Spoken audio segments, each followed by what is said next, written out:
Hi guys, today we are going to learn about business combinations. Let's go by the literal meaning. So business combination, what do you understand by that?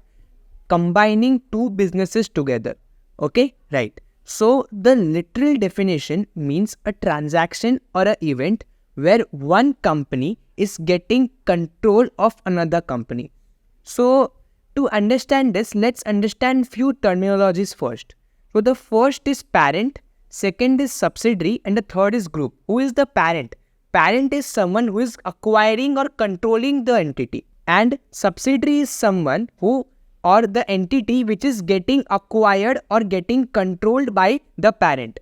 So these two are clear. The next is group. So the group forms both of these entities together. Now, so what do you mean by this and how do you account it? Now that you know terminology, so let's see how the companies account this subsidiaries and parents together. So basically they form a group company which has the financials and which has the numbers of all the subsidiaries and the parent. Now if I give you a simple example, so Tata Motors acquired Jaguar Land Rover from UK, right? So now when they prepare their individual statements, Tata Motors, when they prepare the individual statements, they only show their own revenue. If they form the group or the consolidated statements, they form the entire revenue, that is, or the entire statements or entire figures from all the subsidiaries together.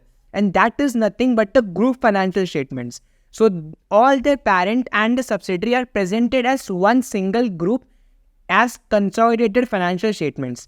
So this is how business combinations are accounted for in real life. That was nothing but business combinations. There are a lot of other terminologies and a lot of other ways to account for it, and a lot of standards to account how to account for all of this. It is just a basic way of how one group one parent and one subsidiary together form a group, and the entire group statements are presented to the shareholders.